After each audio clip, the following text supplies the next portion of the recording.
Welcome to the Creatorpreneurs podcast, where we delve into how creatorpreneurs monetize their knowledge through content and how you can become one too.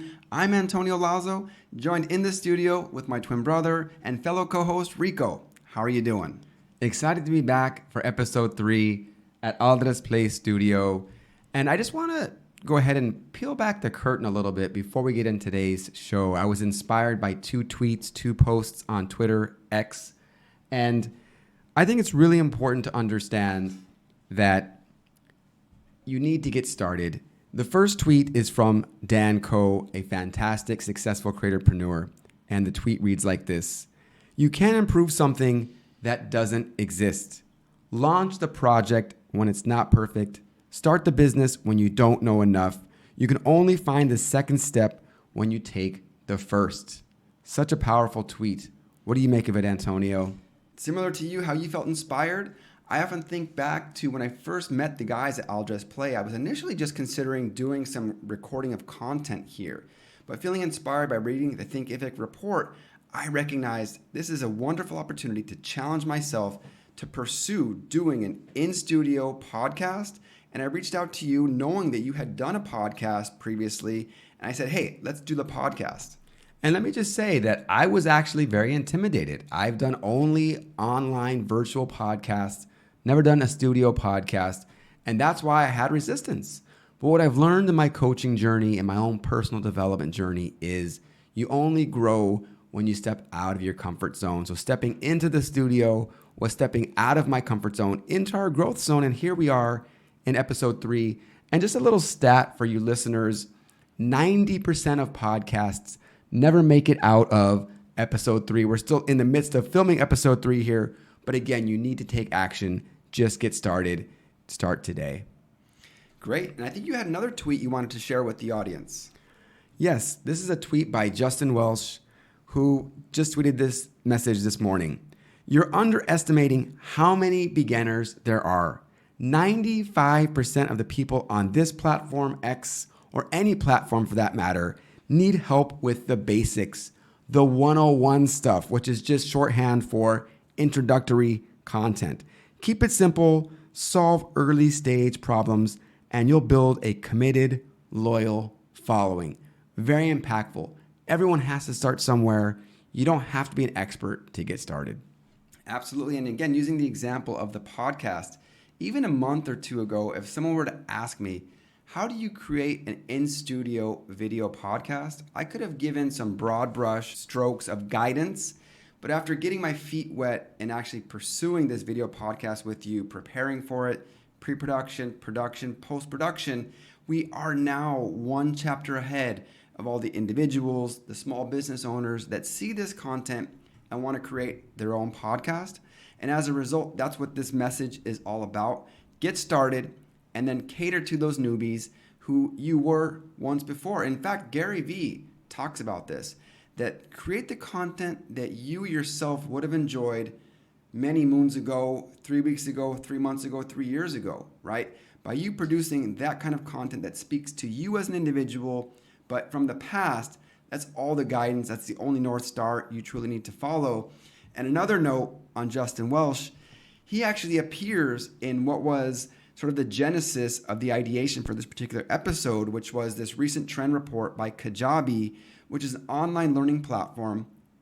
And he's a very, very successful creatorpreneur in his own right, who, although he's very prolific on Twitter and X about providing free value out there, he was featured in this report, and he has done over $3.5 million in online digital coursework with Kajabi alone. So it was nice to see him both on Twitter as well as in the Kajabi report. Which really leads me into kind of introducing today's show and topics we're going to cover. The first 2 is income diversification, and then we'll follow that up with content ownership. And lastly, we'll touch on AI. We don't want to dive too deep into AI because we want to leave that for a deep dive in a future episode. Let's go ahead and jump into income diversification. Antonio, can you help our audience understand what does that truly mean? We're talking about content creation here. We're not talking about investing in the stock market, having diversified portfolio. What does it mean for content creators, creatorpreneurs to diversify their income?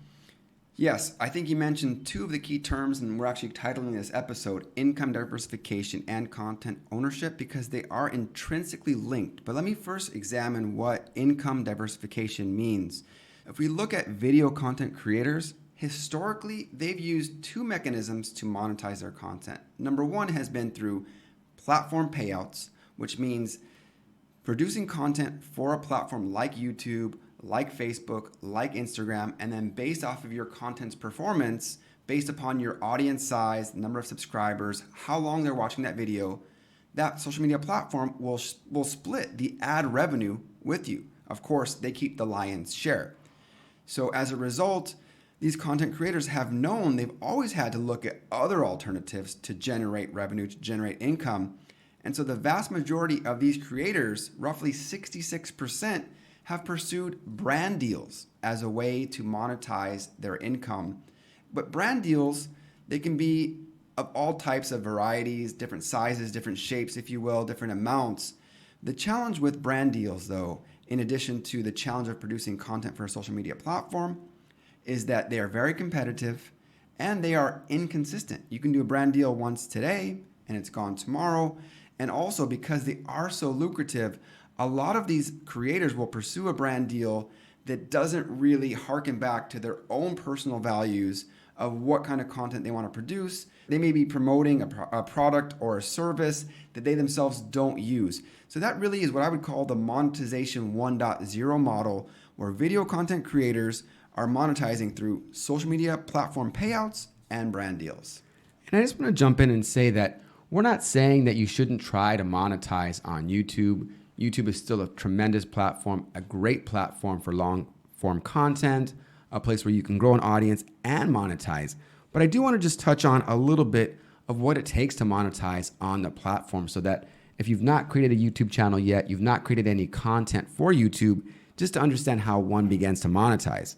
So on YouTube, when you want to monetize, you need to have 1,000 subscribers and 4,000 watch hours, which just means that you need 1,000 people who hit that subscribe button, and between all of them combined, 4,000 hours watched. That's 167 days if you're to calculate that.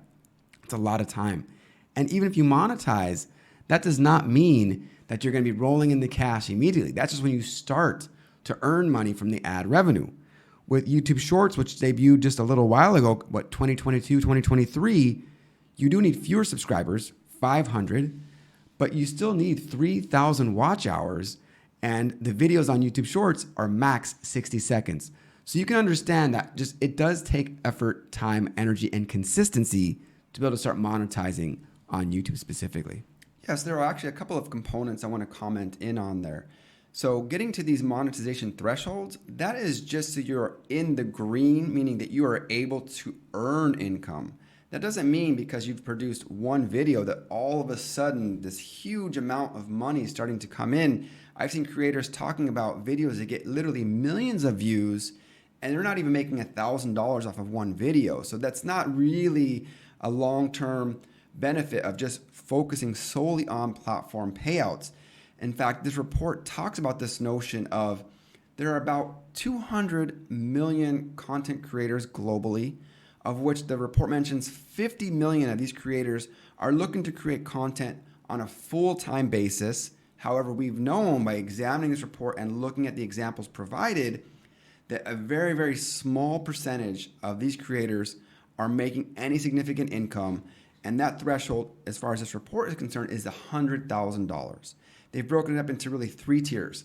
Those that create content and earn below $100,000, those that create between $100,000 and $150,000, and those that create $150,000 or more. So that is a really kind of eye-opening, earth-shattering perspective. Say, hey, okay, everybody wants to be a content creator, but only a select few are actually doing it. So that's really the purpose of today's show, is to really pull back the cover and examine how are these top earners generating so much money. Yeah, and so just to kind of piggyback on what you're saying, again, the most experienced creatorpreneurs, most experienced content creators are monetizing with multiple income streams. And I like to say that if you're going to learn, why not learn from the best? So if you're going to try to emulate somebody, The expression is, imitation is the sincerest form of flattery. So follow a tried and true model, and that is diversifying your income, meaning you're doing multiple things to earn income. And just to kind of help contextualize this 200 million creators worldwide, we're literally talking about 2.5% of people on earth. So out of every 100 people, only 2.5 people, let's say 3 people, are creating content. A minuscule amount of those are monetizing, and an even smaller amount are monetizing and hitting that $100,000 a year threshold. I think we can dive into really the income diversification components, meaning if they're not going to just generate revenue from platform payouts or brand deals, what are some other ways that these creators can begin to create income? What other vehicles exist for these creators? Yeah, this is really important for people to know, especially if you don't want to go the old school model of being the influencer, the Instagram model. You can literally monetize your knowledge by creating courses, eBooks, and templates as 3 examples of digital products. And the beauty of these types of products is you put the time in, you build the product, and then it continues to monetize, thus building passive income. So that's really one of the huge benefits of creating digital products. I like to repeat that just to make sure the audience and the people tuning into the podcast understand. It's effort that you put in just one time that allows you to create revenue over and over and over again, which, as my brothers mentioned here, this is passive income. So you're literally not actively working on generating this revenue, but by selling these digital downloads, these digital products, courses, templates, etc., that is how you really become a top earner from a content creation perspective. This is where you really start to trade your time for your knowledge. Talking about these top creatorpreneurs making $150,000 or more a year, 70% of them, let me repeat that, 70% of them are creating courses, and it's because they are so lucrative. We spoke about Justin Welsh at the top of the hour. This gentleman has earned over $3.5 million just from creating courses on Kajabi alone. And Kajabi, as great of a platform as it is, it's only one of the marketplaces, one of the platforms where you can sell your courses or other digital content. There's a couple other points that I think we may have forgotten to mention. One is the time frame that it takes to get to the monetization thresholds at YouTube. For example, as just one platform to discuss and examine, it can take anywhere from weeks to months to years to sometimes you never even achieve that threshold. And I think it's an important consideration that even the top earners today, who oftentimes feel they're on a hamster wheel of just continually being beholden to these platforms and hoping that their content still resonates with their audience. And what is the risk if that income goes away, for example, from YouTube or TikTok or Facebook, etc.? Yeah, it's important to recognize that. And there are plenty of influencers, established creatorpreneurs who have been deplatformed from platforms. And when that happens, you literally lose your income overnight. So it's very, very important to understand that you become the owner of your content. Also, I just wanted to say, to help contextualize a little bit of the YouTube creator, the YouTuber, it can take anywhere from 3 to 6 months for the really, really super specific trendy topics to get big. So AI, as an example, is a topic that if you're doing content on YouTube about AI, it's much more likelihood that you're going to go big and get that subscriber following and the watch hours versus other creators creating content that's not as interesting or as trendy. They may not ever monetize. And the other point I wanted to mention is that when you're creating content and you recognize that you're beholden to these platforms, you may never, on a consecutive basis, monthly basis, generate the same amount of revenue. And in the case of Andrew Tate or others that either have their account canceled or revoked, that can represent a significant portion of their revenue dissipating, just disappearing literally overnight. And that really brings us to this notion of content ownership. By creating a digital product, you are able to put that wherever you want, whether it's your own website, whether it's these learning platforms like Thinkific, like Kajabi. You are the owner of that content, and you are also directly involved in the control of that content. Even though you may own the video that goes viral on TikTok or YouTube or other platforms, What you cannot port away from that platform are the likes, are the views, the shares, the level of engagement. Sure, you maintain that particular video, but we all know you can post one video on one platform and that same exact video on another platform and have very disparate results. Whereas with the course, it's very likely to succeed on multiple platforms to attain different audience members that are willing to pay for that product. And the other thing I wanted to mention with these courses is that when you go to Thinkific or Kajabi, you don't even need your own website to get started. Certainly, you probably want to build to that point as you're building your personal brand and you want to be able to have even more ownership of what you're doing. But the idea, again, is that these marketplaces exist because they want you to do well. When you do well, they do well. So it's really in their interest to promote their products, and they give out a lot of free content, whether it's course building tools, AI tools to help you get started. It's really fascinating. We're going to be pulling back the curtain as well as we start talking about our first course that we're going to be launching very, very soon. Absolutely. And also it's important to recognize for the audience that in order to become part of this select audience of 6-digit earners, these top creators, the ones making over $100,000, really above $150,000, is that the time frame it takes to go from zero to $100,000 on average, based on the survey people in the report, is about 2 years.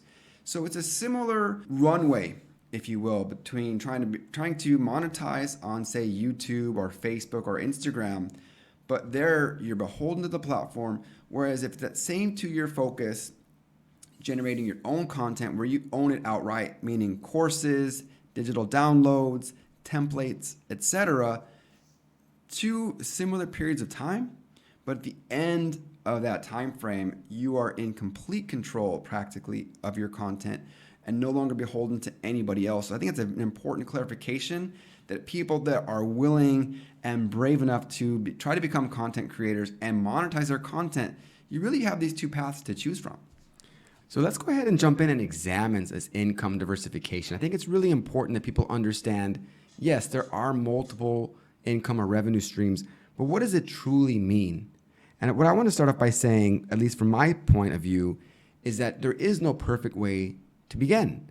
I think you can begin creating a course, another digital product, downloadable product like a template, or you can start off coaching and then go and build a course, a template, whatever. I think there's really more than one way to go about it. Yeah, I wanted to comment on this notion of templates. Like, why would somebody want to part with their hard-earned cash to purchase a template? And one example that you've been speaking about quite a bit in our interactions off camera, if you will, is this notion of one of the creators, Ruben Hassid. Mm-hmm. He creates a lot of these templates for ChatGPT, known as prompts and known as GPTs and other things of that nature. But if we just look at prompts, for example, can you maybe tell the audience what is a prompt? And I'll give you my thoughts on why someone would want to buy that prompt. A prompt is simply instructions that you're putting into the chat bot of ChatGPT so that you're instructing it. They're instructions on what you want it to do. So good input in, good input out. It takes time. I mean, people sort of joke of this notion of being a prompt engineer, somebody who is crafting these really intricate and well thought out and well written prompts. But you would be surprised that if you don't know what you're doing and then you use one of these prompts, the output you get is amazing. I had my own reservations about this term prompt engineer. I was like, I can chat with GPT. I'm confident in my own English abilities, writing abilities. Why would I want to use a prompt from another? But I will say to the audience who's just getting started with ChatGPT 3.5 or even ChatGPT 4 is that when you start to experiment with it, beyond just bad input in, bad input out, you can be pretty explicit with what you want from the chatbot. And lo and behold, you get text that you do not like. I liken it to raising a child, where you set certain instructions or certain desires of behaviors, right? And then all of a sudden, they go and do exactly the opposite of what you told them. You thought you had buy-in. They shaking their head, yes, okay, Dad, okay, perfect. And all of a sudden, you get a totally different response. And I've noticed that when you use these prompts by these creators like Ruben Hassid, you get much more specific outputs that you wanted from the onset. So that really is this notion of prompt engineering, and you can experiment with that by buying these templates, right? They're not even that expensive, but this notion of like, don't waste your time trying to create a prompt. Use what's already out there. Don't reinvent the wheel, if you will, and then just modify it to suit your needs. And I would just follow that up with another analogy. For those of you who are gamers out there, if you're playing a video game and you want to be able to beat the level boss or get to the next level, and you don't want to take the time to build up the features or supplies, whatever it is. And ultimately what they do is they save you time, effort, and energy. You're going to an expert who has taken the time to spend his or her time to craft these incredible prompts. And I can assure you it's worth it. And in fact, I purchased a set of templates for $39, and it was money well spent. Even if I don't use every single prompt that I bought, I learned how to craft better prompts. And I think one of the big things about these templates is it increases your productivity, especially if you're a solopreneur, you're a solo creatorpreneur, you're going it alone. Why not leverage the tools that are going to help you be even better and faster at what you do? How about we take a look at content ownership? Maybe we can really start to dig under the covers a little bit about this notion of content ownership. I know we touched upon it earlier in the episode, but I want to make sure it's crystal clear of what is the benefit of content ownership as we choose these two divergent paths, sort of this monetization 1.0 versus monetization 2.0, knowing that very well likely it could take 2 years in either path to really get to, say, a six-figure income. But what really is the benefit, would you say, of content ownership? I think the number one benefit of content ownership is that it's your intellectual property, and you can take that and sell it anywhere you want. You're not beholden to platforms like YouTube, Instagram, Facebook, TikTok, etc. You can have your own website. You're selling to your community of people, your followers, your tribe. And I think that's the ultimate liberating force, that you're putting your time, effort, and energy into creating something, and you own it outright. Nobody's going to take it from you. You can continue to iterate and make it even better. So it becomes your own possession that you can sell and monetize over and over again. I think it's important to note as well that even though there are sort of these two divergent paths, if you will, if you do decide to become a creatorpreneur who's monetizing his or her knowledge through a digital download, that doesn't mean to say that you are ignoring the social media platforms. I think the notion here, however, is that you're no longer looking to create content, create the watch time, etc. No, you're using it more as a lead magnet. You're using it more from a content marketing perspective, so that by growing your audience, growing the number of followers that you have, then you have a way to monetize that community of people who are following you, and then you can basically push them to a particular website where you have that product available for download. I think that's really an important point to highlight here, because we're not saying don't use social media platforms from here on out. That's very far from the truth. Absolutely. We went kind of a deep dive on LinkedIn in our last episode. But when you follow some of these tremendous creators, these creatorpreneurs like Justin Welsh, for instance, he's using LinkedIn and other platforms to market what his offering is. So there's great value he's giving out, but then there's a call to action saying, if you want to go even deeper, you want to learn more, then take this class, buy this course, or get coaching. But the idea is he's using the platform, or all the creatorpreneurs who are very successful are using the platforms to promote their products and services. And one other very, very important point that Justin Welsh highlights in this particular report from Kajabi is this notion of trying to focus in on each of these different digital products. And why is that? Because your audience, first of all, has a different level of interest, different time set available to pursue a course. Some courses are, a crash course you can master in 2 hours. Some are more in-depth, some are ongoing, almost as if going back to college, for example.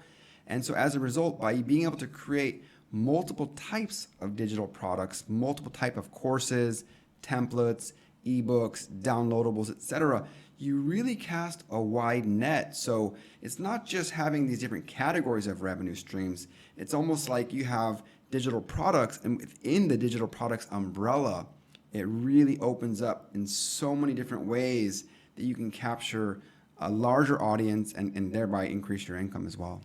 Great point. And I think something that you can also talk about, or we can talk about, is just this idea within courses. You can have a beginner course, a more intermediate course, or an advanced course. Or you can have a full-on academy. So it's up to you how much of the market you want to capture. I think that's very, very important to note. So if you are an expert on, I'm just going to throw out accent reduction, that's my sort of interest and passion of the moment, you can have products that are specific to specific needs. Are you a beginner coach and you need to learn the basics? Or do you want to go for a full-on certification program that can all be accomplished through courses that you can purchase online?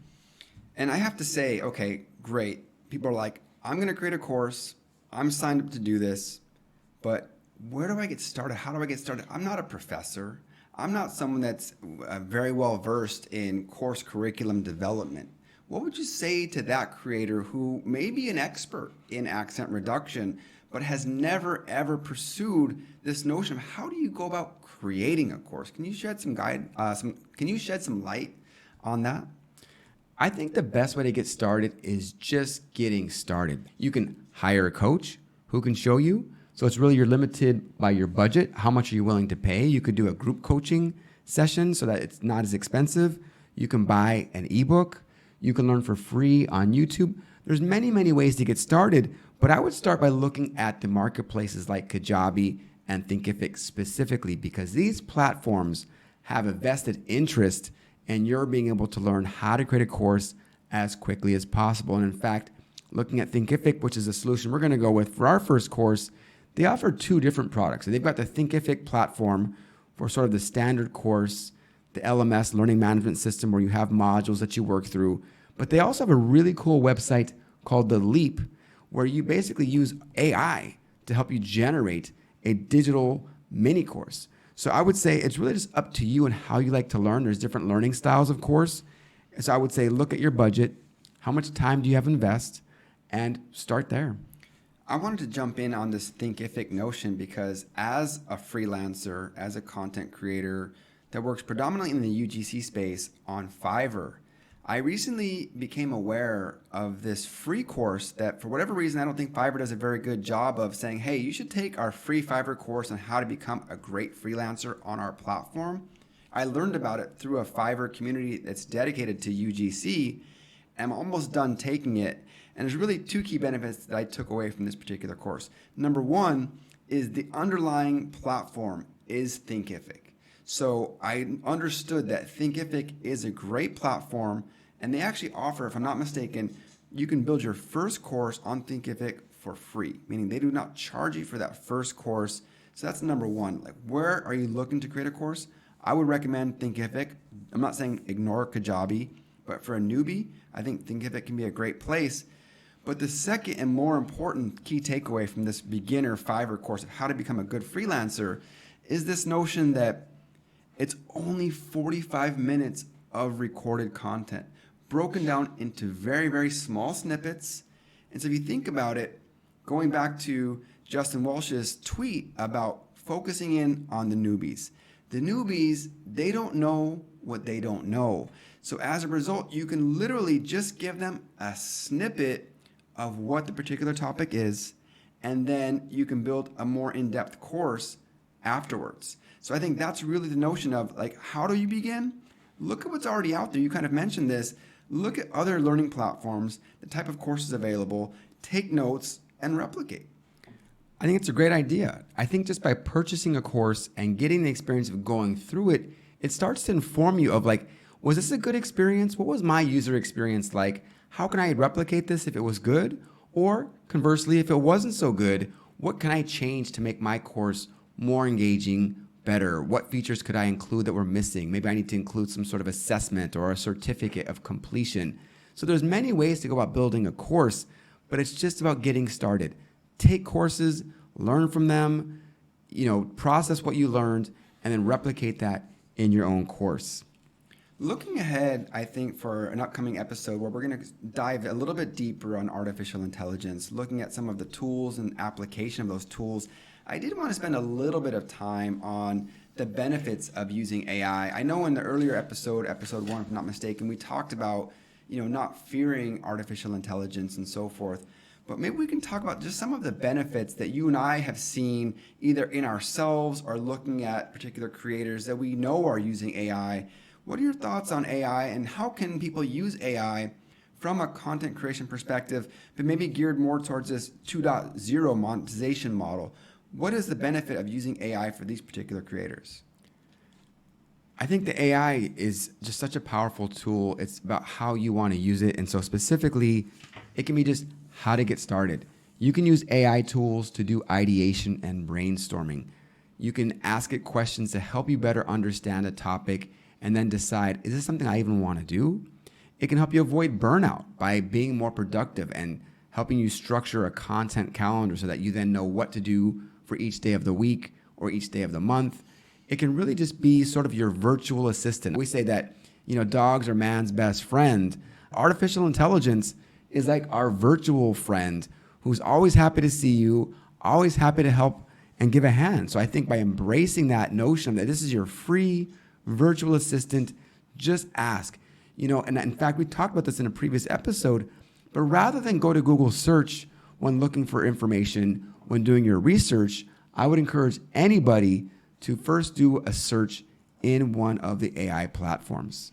Yeah, you actually took the words right out of my mouth. I wanted to highlight this story that Bard, which has now been rebranded to Gemini, is offering a 2-month special where you can try the souped up version of Gemini for free. And what's great about it, and this is just more of a habit that you have to kind of change within yourself, instead of going to Google, you literally go to Gemini. You type in the same type of question, but the response you get, it literally is mind-blowing because you get a lot of in-depth information. You'll get videos, you'll get explanations. But for example, you can actually interact with this chatbot agent. You can say, well, this is interesting information, but can you please take me down this particular path? That would be a whole new query with Google. But with Gemini, to your point, it's almost like your virtual assistant in which you speak with it and you say, hey, this is great information, but actually my initial question might have been a little bit off base, or I like the first 5 results you provided. Do you have any additional results in that same particular space? And so that is a really great tip for how to be productive just using search. Instead of Google, go to Gemini. I think AI is just one of those tools that when you think about it, we're still very much in the infancy stages. People have not even used it. When we were talking about the number of creators that there are worldwide and looking at the top performing creators, only 29% of the top performing creators are using AI on a daily basis. I use AI daily, whether it's to craft emails. So rather than sending out a substandard email, I can go into ChatGPT or Gemini or Claude or others and say, help me make this better. So I think this notion of AI doing all the creativity by itself is just so far off base. I would never just have AI just generate something and pawn it off as my own. I'm going to give it my ideas. We're going to go round and round until I arrive at something that I'm comfortable with sharing with the world. Another great example, I think, comes down to writing your resume. For example, it's a great use case for using AI. I was propositioned recently by an agency that I've done some UGC work for. They asked me, hey, would you be willing to put our agency on your LinkedIn profile experience? And they gave me the slightest little blurb of what to go off of. And I was like, do I really want to pound my head against the table to think of what are 2 or 3 or 4 bullet points that I come up with? So I looked within LinkedIn at this UGC agency. I found an available job. I literally copy and pasted the job descriptions of this particular role along with the text from the email, dropped it into Gemini, massaged it a little bit. I got 4 outstanding bullet points to include on my LinkedIn profile. And I know you've used AI as another tool to support you with your learning process. You've been consuming a vast amount of video content on YouTube, for example. So maybe you can explain to the audience how you use AI to sort of expedite this learning by osmosis, if you will, sort of shortcutting the process to learn via AI. Yeah, so the one resource that we're all limited by is time. I don't care how wealthy, what status you have in the world, we all only have 24 hours. And so when you're learning, watching videos on YouTube, for instance, you have to make a decision. Do I want to spend 10 minutes, 20, 30, 45 minutes watching this video? It really depends. So what you can do is you can leverage the power of AI to make a better informed decision if you actually want to watch a video. So I use a Chrome extension that in essence transcribes the YouTube video and takes that and then puts it into ChatGPT, or you can copy and paste the text into Claude or Gemini and ask for it to give you a summary in bullet point format. And from that bullet point output, you can make a determination, is this something that I actually want to watch? So many times when you see tips, 15 tips are given, you don't want to wait 15 minutes just to know what the 15 tips are. So you can absolutely leverage AI to expedite that learning process. But I also wanted to share a story about one of my clients. One of my communication clients works in recruitment at an IT firm, and she was complaining to me that she has to place a lot of her contract employees with firms in the United States. And when she asked them for resumes in English, most of these professionals did not have a resume in English. And she's complaining to me like, Rico, what do? I don't know how to get started. I said, just use AI. And I literally walked her through this in my consulting session with her, and it just opened up her eyes. So now she no longer dreads having that candidate come to an interview with having a less than excellent resume. So this is really just an overview, I think, of AI. As I mentioned earlier, we're going to be doing a bit more of a deep dive, maybe from a technical perspective. And so what can the audience look forward to in our next episode as we sort of round out this episode, number 3? What would you like to share with the audience to kind of build up some anticipation? Thank you very much for following us until this very point in the podcast, because we really want to share not only our journey, but tips and tricks to arm you with the tools that we ourselves are using. So what can the audience look forward to in our next episode?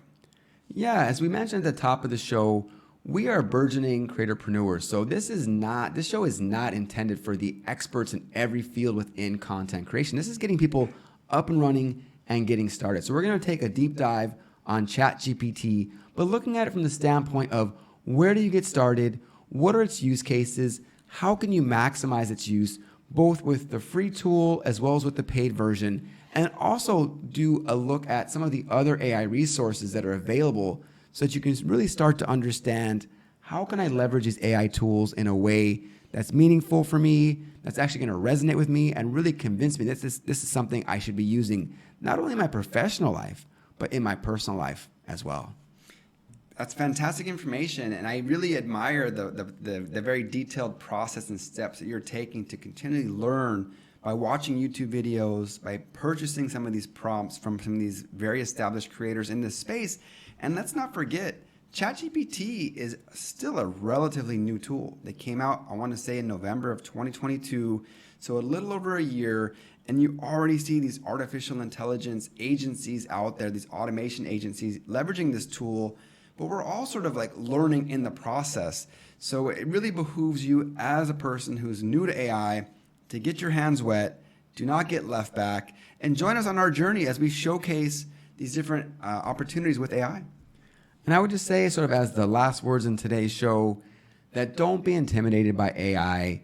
It can sound really intimidating, especially when you see these reels or TikToks or YouTube videos of these very advanced features, but it's really about learning the foundational skills that set you up for success in using these tools. But I just want to say, I think it was a great show. I think we covered a lot of different topics.